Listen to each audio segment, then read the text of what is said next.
Si no me equivoco, está grabando ahí.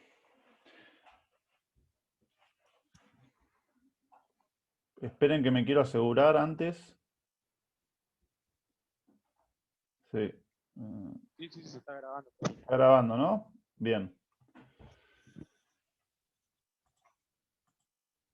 Bueno, creo que ya todos me conocen del año pasado. Yo soy Brian Richmond, profe de Sociología de la Educación en segundo año y de Historia de la Educación Argentina, la materia que vamos a presentar hoy. ¿Sí? Bueno, es importante señalar en este sentido que esta es una asignatura que es correlativa de Sociología de la Educación y que por lo tanto quienes no tengan acreditada esa asignatura no van a poder acreditar esta. ¿Sí? Eso es importante. ¿Quiere decir eso que no van a poder participar de la cursada? No. ¿Sí? Es decir, yo no tengo ningún problema en que ustedes participen de la cursada, aunque no tengan acreditada la correlativa. Lo que quiere decir eso es que no van a poder acreditar esta asignatura, ¿sí? Si no tienen acreditada Sociología de la Educación, que a su vez es correlativa de Pedagogía, ¿sí?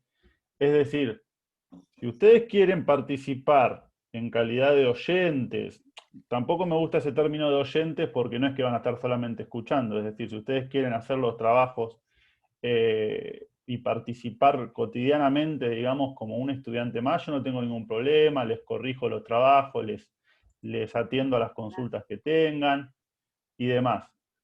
Pero no van a poder, llegado el caso, no van a poder acreditar la cursada si no tienen la de sociología. ¿Sí? Es decir, más de uno me preguntó si, o sea, me manifestó sus intenciones de rendirla libre y que quería cursarla entonces para ir empapándose de los conocimientos y tener una idea más acabada a la hora de presentarse a la mesa como libre. Bueno, yo no tengo ningún inconveniente, pero recuerden que para rendir libre Historia de la Educación Argentina tienen que antes tener acreditada Sociología de la Educación. Bien, si les parece, como tenemos poco tiempo, yo voy a avanzar más o menos rápido en lo que es la presentación de la materia, de la primera clase y de la consigna, y ustedes las dudas que tengan las van registrando, ¿sí? Las van anotando, y hacia el final, si nos queda tiempo, las abordamos, ¿sí? ¿Les parece? Bueno,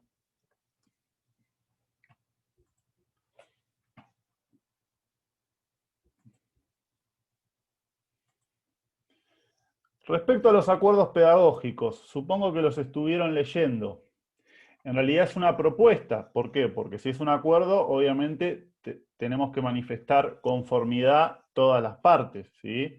Entonces, hasta que ustedes no me manifiesten su total conformidad con esos acuerdos, va a ser solamente una propuesta. La propuesta que elaboré este año tiene como base la del año pasado de Sociología de la Educación, que a mi gusto fue una muy linda cursada, es decir, pudimos manejarnos muy bien. Y a la vez tuve en cuenta las sugerencias que ustedes me realizaron en la evaluación de cátedra. ¿Sí? Hacia el final yo les pasé un link con una encuesta para que ustedes evalúen la cátedra y ahí había algunos puntos en los que ustedes me podían sugerir algunos cambios, algunas modificaciones, algunos aportes. Y esos los tuve en cuenta y ahora lo vamos a ver. Y también tuve en cuenta el régimen académico marco de la institución, ¿sí? Que es básicamente el reglamento general de nuestro instituto, y la disposición del Consejo Directivo del instituto para este año. ¿Sí? Es la disposición que implementa la modalidad dual para segundo y cuarto año, y continuaría la modalidad virtual para primero y tercer año. Nosotros, como estamos en tercero, continuaríamos virtualmente. Bueno, las sugerencias que ustedes me hicieron fueron bastante variadas, entonces yo las agrupé en dos: sugerencias para las clases y sugerencias para la evaluación. Ivermectina. A ver, busca. Por favor, el micrófono. Ahí está. En cuanto a las sugerencias para las clases, bueno, yo ahí copié y pegué las que pude recopilar, En líneas generales, básicamente fueron 3 las observaciones que me hicieron, ¿sí? Vale la pena aclarar que yo acá recopilé más que nada las críticas o sugerencias, ¿sí? Porque también tengo que reconocer que hubo muchos elogios, muchos halagos, y que a uno le sirven muchísimo para motivarse, ¿no? Ese reconocimiento que ustedes, ese afecto que uno recibe como docente, a uno lo motivan a seguir tratando de mejorar. Pero a la vez esas observaciones o esas críticas son las que a uno le permiten modificar la práctica, ¿no? Teniendo en cuenta lo que ustedes me observaron, yo pude modificar los acuerdos y la metodología para este año y tratar de mejorar mi práctica. Eso ustedes van a ser docentes seguramente, hay que tenerlo siempre en cuenta. Nada nos ayuda mejor a mejorar nuestra práctica docente que la observación de nuestros propios estudiantes, sobre todo las críticas constructivas, obviamente, de nuestros propios estudiantes. Entonces, en base a esas observaciones para las clases, yo más o menos acá recopilé algunas cuantas, se pueden resumir en que las clases virtuales eran muy largas, ¿sí? Tanto el tiempo del Zoom, ¿sí? Es verdad, es cierto, yo me había dado cuenta que en algunas ocasiones llegábamos casi hasta las 2 horas. ¿Por qué? Porque no solamente incluía la clase, sino también las dudas, las inquietudes, la participación de ustedes. Y por el otro lado, que obviamente el PowerPoint explicativo que después yo les pasaba para que ustedes se guíen, también tenía como 30 diapositivas y se les hacía muy, muy largo. Y a la vez que tenían mucho texto y que por ahí el Power es cierto que sirve más como guía cuando tenés una imagen, ¿no? Que se te queda más grabada por ahí que tanto texto. Y por el otro lado, otra de las observaciones muy interesantes que me hicieron era la de permitir o generar algún tipo de espacio donde se tenga en cuenta el aporte, la reflexión, la participación de ustedes, ¿sí?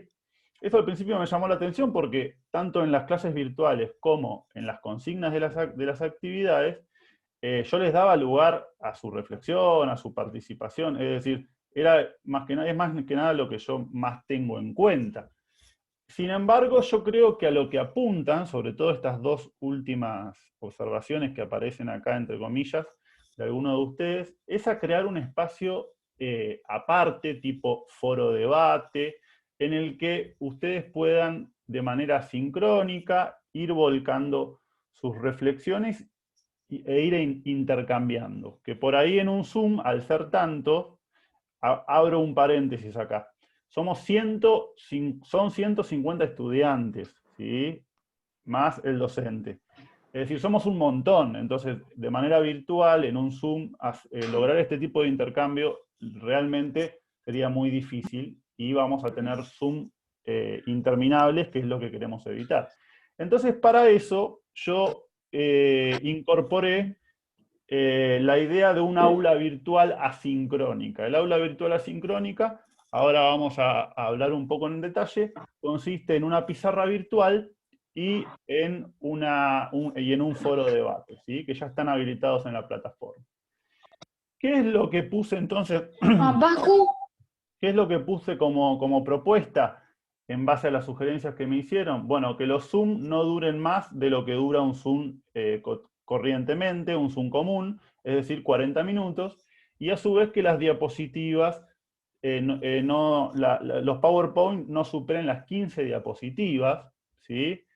Y que trate de prevalecer siempre la imagen por sobre el texto.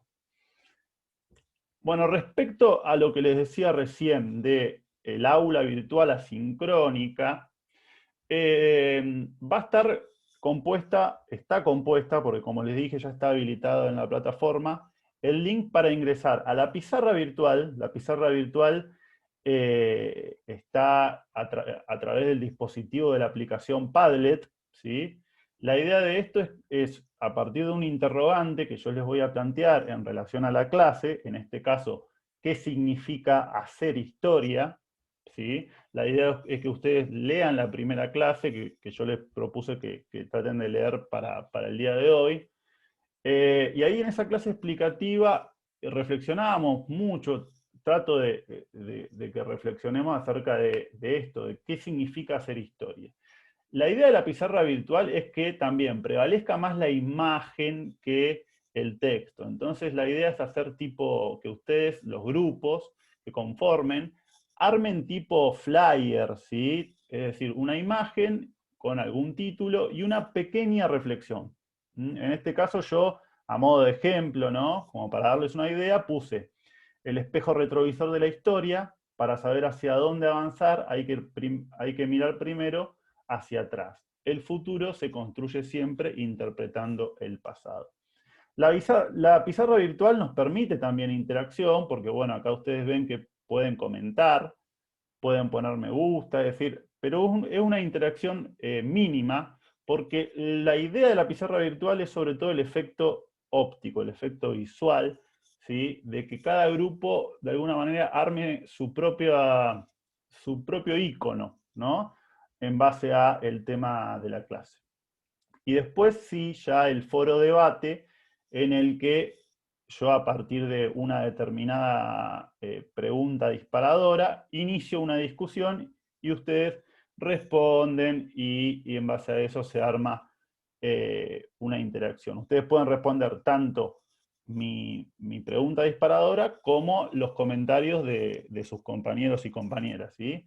En ese caso no hace falta que comenten siempre en forma grupal, es decir, pueden también en forma personal expresar su opinión en el foro de debate.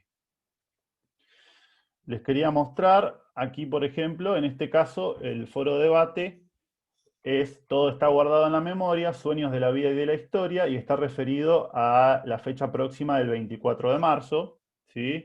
En el que conmemoramos el Día de la Memoria por la Verdad y la Justicia, en recuerdo del inicio de uno de los periodos más dramáticos de nuestra historia. Y en relación a esto, las preguntas disparadoras para este primer debate sería ¿por qué es necesario recordar hechos tan dolorosos? ¿Y qué papel juega la memoria colectiva en una sociedad?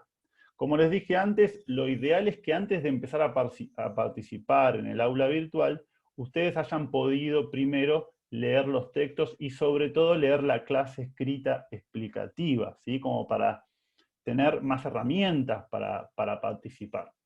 Y acá tienen el link de la pizarra virtual del Padlet al que hicimos referencia recién. Por otro lado, ustedes hicieron sugerencias para la evaluación que en este caso fueron bien puntuales, bien al hueso, digamos. La idea es que, la idea general es que, si bien estuvieron de acuerdo en líneas generales con el tipo de evaluación del año pasado en relación a los trabajos grupales, ustedes sugirieron como que faltaba un trabajo integrador de todos esos trabajos, ¿sí?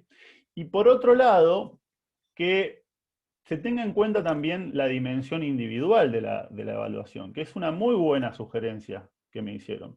Porque es cierto que no es lo mismo tomar una evaluación de un grupo de 4 o 5 personas que tener en cuenta el aspecto individual. Y no solo porque en un grupo siempre hay algunos que trabajan más que otros, que eso también siempre pasa, sino también porque uno individualmente a lo mejor tiene un desempeño diferente que de manera grupal, o porque es más tímido, más introvertido, lo que sea, pero quizás de manera individual puede tener otro tipo de desempeño, entonces también está bueno que la cátedra tenga en cuenta la evaluación del desempeño individual.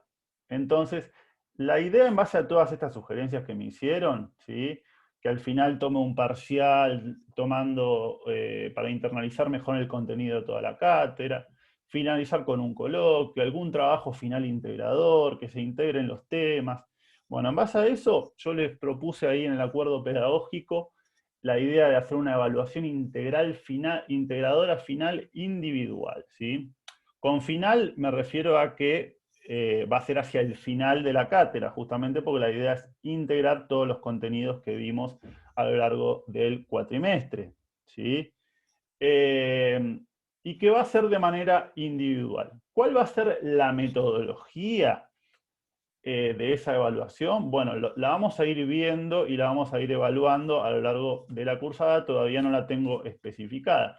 Puede ser un coloquio oral en un Zoom. Bueno, esa posibilidad es muy complicada porque, como les dije, somos 150 estudiantes y la verdad que una exposición por Zoom de 150 estudiantes vamos a necesitar por lo menos, no sé, 1 o 2 semanas.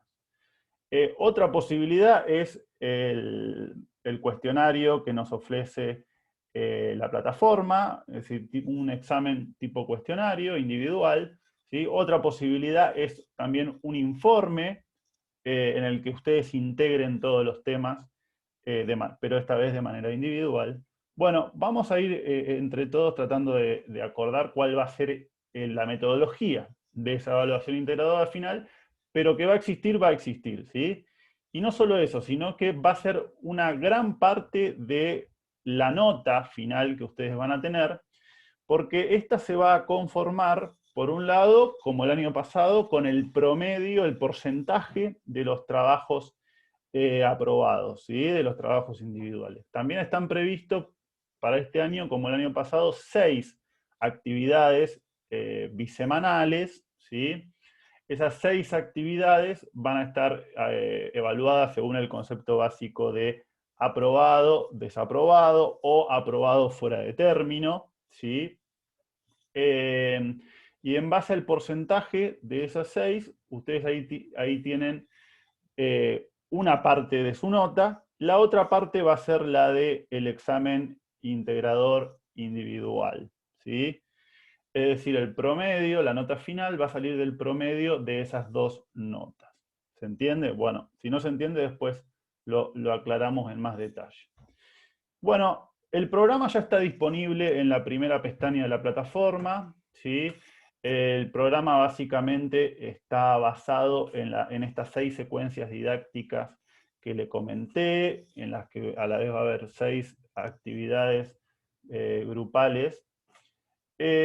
Empezamos con un módulo introductorio, que es el que corresponde a esta clase, con la pregunta ¿qué es la historia? Si ustedes se fijan, cada módulo, cada unidad, parte de un interrogante, porque me parece que es la mejor manera de ingresar a las discusiones históricas, a través de una pregunta, más que de una respuesta. En este caso, ¿qué es la historia? ¿Sí? La perspectiva histórica en la formación del profesorado en educación física.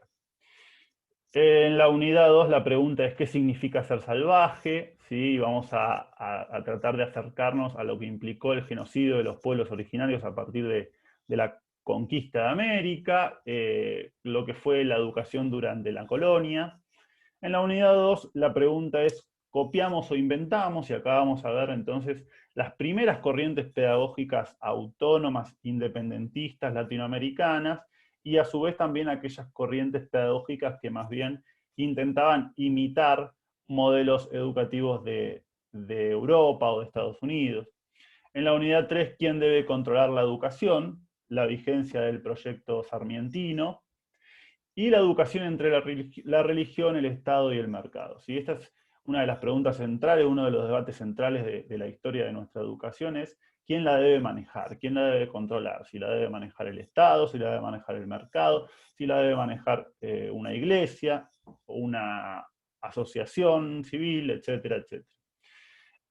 La unidad 4, continuidad o ruptura, porque acá vamos a ver las grandes reformas que hubo en nuestro sistema educativo y que se concentraron por lo general en el nivel medio o educación secundaria y en el nivel superior o educación universitaria. La reforma del 18, la reforma Saavedra Lamas, etcétera, etcétera.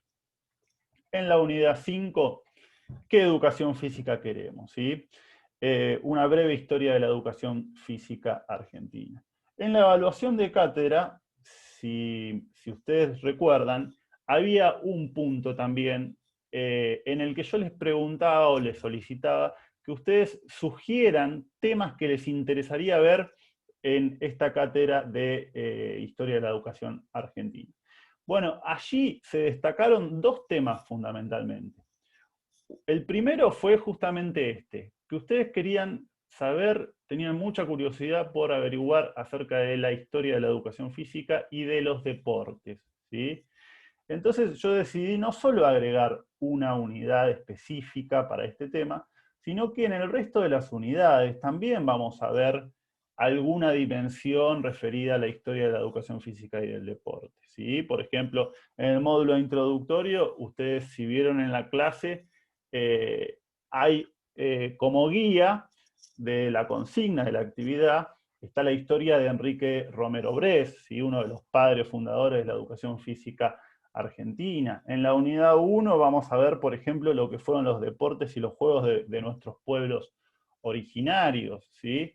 Es decir, en cada unidad, además de la unidad 5 que es específica, en cada unidad vamos a tratar sobre este tema.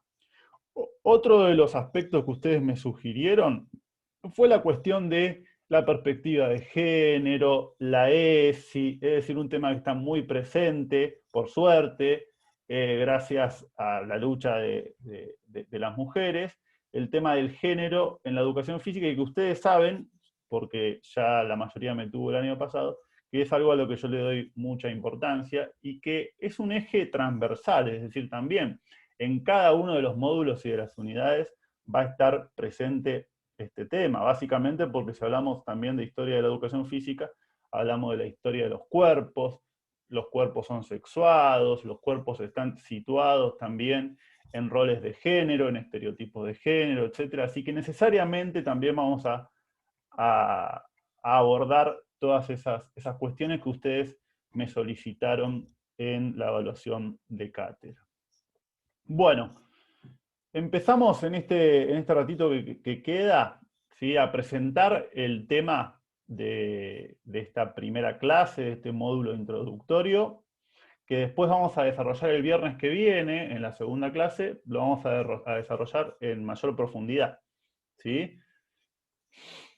¿Qué es la historia? La perspectiva histórica en la formación del profesorado en educación física. ¿Sí? Este es el título, esa es la portada que ustedes si ingresaron pudieron ver de ahí de la clase escrita. Y algunos interrogantes de esta clase, bueno, ¿qué es la historia? Justamente cómo se hace, desde qué lugar hablamos, para qué estudiar historia de la educación argentina en la formación del profe de educación física. Esta es una pregunta que seguramente se habrán hecho algunos de ustedes, ¿sí? ¿Por qué necesito estudiar historia? ¿Qué tiene que ver si es una materia teórica y yo me voy a dedicar a cuestiones más prácticas? Bueno, todos estos interrogantes están en la clase y están sobre todo en el texto de Rodolfo Rosengart, ¿sí? ¿Cuál es la importancia de incorporar la perspectiva histórica a nuestra formación, a nuestra profesión, a nuestra vida, ¿sí?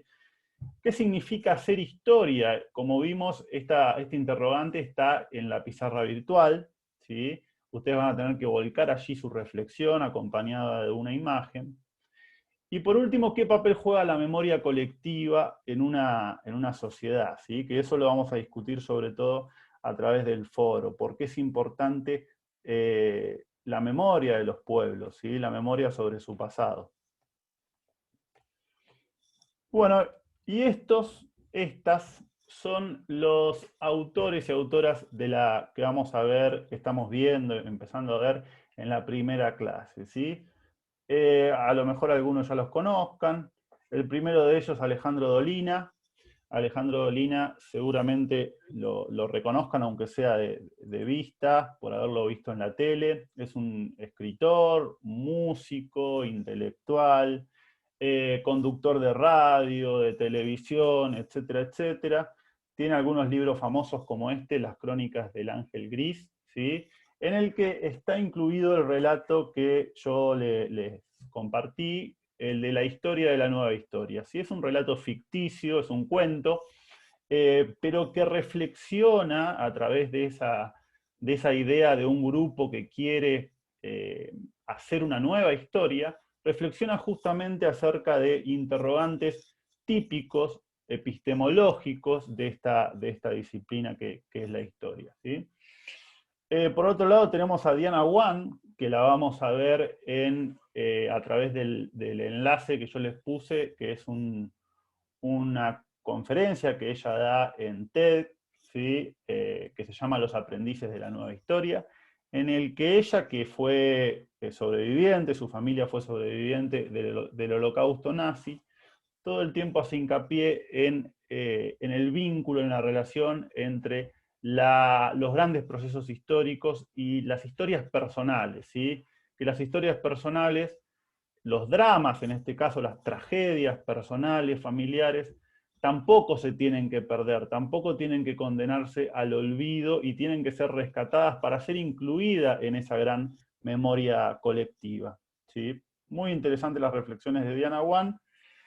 Y bueno, Rodolfo Rosenberg, que como supondrán, como sabrán, es profe de educación física, ¿sí? Con este libro que es Apuntes de Historia para Profe de Educación Física, el texto que yo les dejé para la clase es estudiar historia justamente en la formación del profe de Educación Física, en la que él reflexiona acerca de por qué es necesario incorporar la perspectiva histórica a nuestra profesión. Rodolfo Rosenberg, además de ser profe de educación física e investigador de la disciplina, es el director del Instituto Superior del Profesorado en Educación Física de General Pico, La Pampa. Bueno, y por último, Felipe Piña, que también lo van a tener en una charla TEDx a través del enlace de YouTube. En esa charla él se pregunta ¿para qué sirve la historia? Justamente, ¿no? Y bueno, y llega a una serie de reflexiones muy interesantes. A Felipe Piña también seguramente lo conozcan, aunque sea de vista. Además de ser historiador, fue conductor de programas de radio, por ejemplo en Radio Nacional, Historias de Nuestra Historia, se llamaba el programa. Y en televisión también, algo habrán hecho por la historia argentina, un programa de Canal 13 y una serie de programas también en la televisión pública. Tiene un montón de libros publicados como este, Lo pasado pensado, y Los mitos, que son más conocidos, Los mitos de la historia argentina, en el que él trata de revelar, de develar algunos interrogantes de la historia argentina sobre algunas escenas que se contaron de una manera que no fue tan así como se la contaron. Bueno, vamos a la consigna en este poquito tiempo que nos queda. La consigna es muy ocurrente, o sea, la idea es que ustedes sean muy ocurrentes a la hora de llevarla a cabo, que usen mucho la imaginación.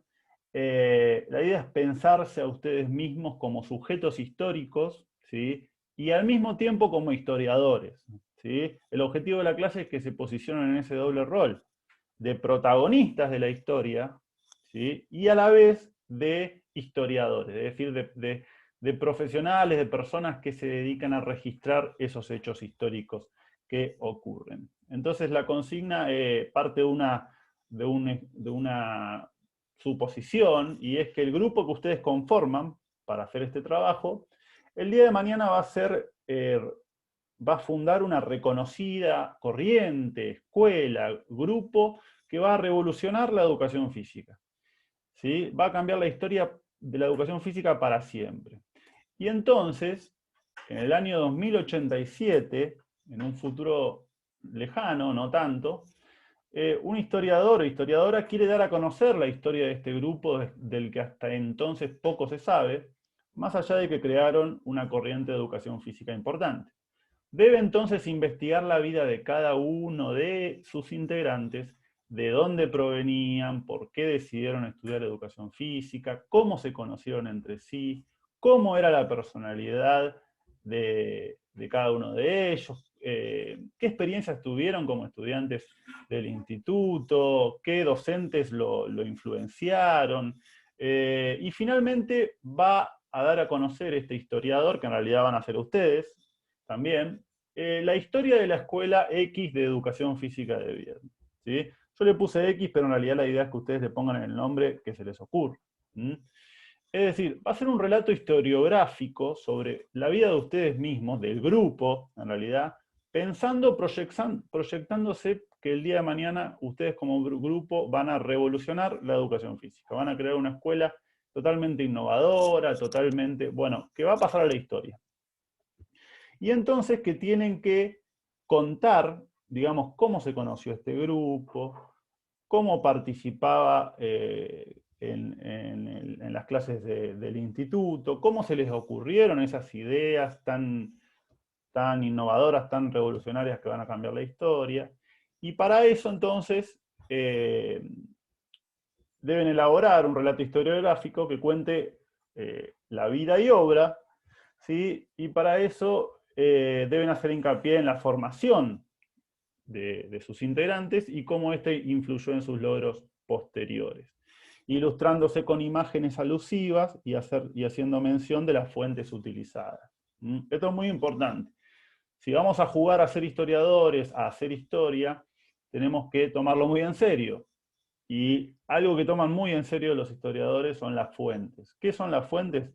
Bueno, aquellos testimonios escritos o vivos de lo que ocurrió. Archivos familiares o institucionales, entrevistas a testigos, ¿sí? Videos, prensa, etc. No hace falta que ustedes inventen estos archivos, sino que quizás los tienen, es decir, alguna foto de ustedes, algún recorte. Sé que muchos de ustedes, por ejemplo, se desempeñan en competencias y quizás salieron en algún periódico local. Bueno, pueden tomar eso como elemento, pueden hacer una entrevista a algún familiar de ustedes que hable justamente de ustedes mismos. Pueden tomar algún archivo del instituto, de alguna clase, algún trabajo. Bueno, utilizar eso como fuentes para elaborar el relato sobre justamente la vida y obra de ustedes como futuros integrantes de esta escuela X de educación física. Para guiarse, como les dije, tienen al fondo de la consigna, al fondo del archivo de la clase, tienen la historia de Enrique Romero Bress y cómo él se conoció con Pablo Pisurno en la Escuela Nacional de Caballito, y a partir de allí idearon el sistema argentino de educación física, que pasó a la historia justamente por ser un sistema de avanzada y que después lo vamos a ver en detalle. Bueno, nos quedan 4 minutitos nomás para que me hagan alguna consulta, ¿sí? Hasta que se nos termine el tiempo. De todas formas, si les queda pendiente la consulta, me la pueden hacer por WhatsApp, ahí en el grupo, personal. No tengan ningún tipo de inconveniente, de vergüenza en ese sentido.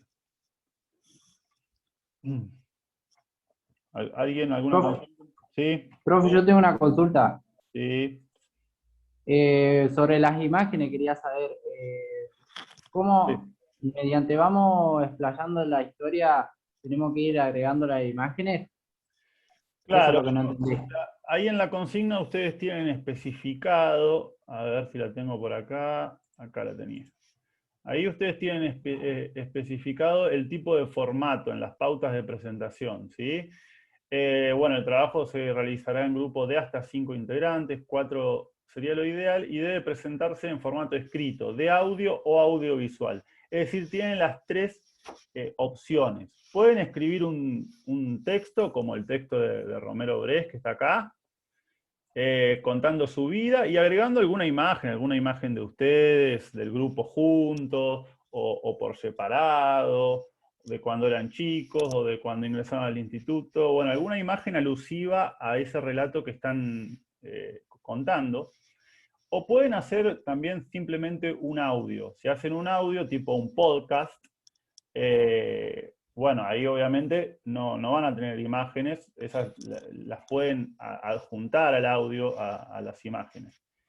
Pero en ese caso lo ideal sería que armen algo audiovisual, es decir, un videíto en el que ustedes vayan relatando esta historia de los integrantes de la Escuela de Educación Física de Viedma, y al mismo tiempo vayan poniendo imágenes alusivas a lo que van relatando. ¿Sí?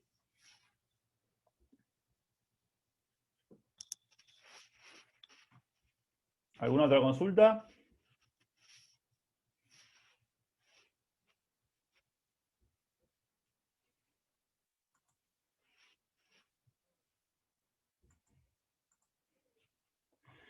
Bueno, Esta clase va a estar, se está grabando, la grabación la voy a subir hoy a la tarde para que la puedan volver a ver o la puedan ver quienes no pudieron estar en este horario por razones laborales y demás. Y también les voy a compartir el Power. Aún así, les vuelvo a repetir, cualquier otra consulta que les surja, me mandan un audio o me escriben ahí por la plataforma, por el WhatsApp, como les parezca. A los que todavía no leyeron los acuerdos pedagógicos, les pido por favor que los lean, porque ya hacia la semana que viene vamos a tener que ir ya cerrando el acuerdo definitivamente para que yo lo pueda presentar en el instituto. Y bueno, y les recomiendo que se pongan a leer, ¿sí? Si no leyeron todavía la clase, empiecen por la clase, después vayan a los textos y a los videos, vuelvan a la clase y empiecen a participar en el aula virtual, ¿sí? En el foro y en la pizarra. Bueno, que tengan buen fin de semana y nos encontraremos el viernes que viene. Seguimos presentes de manera asincrónica. Hasta luego. Chao, profe. Están haciendo Hasta luego, consultas. profe. Profe, Hasta luego, profe. Chao, profe, hasta luego. Chao. cuídenla. Chao, profe.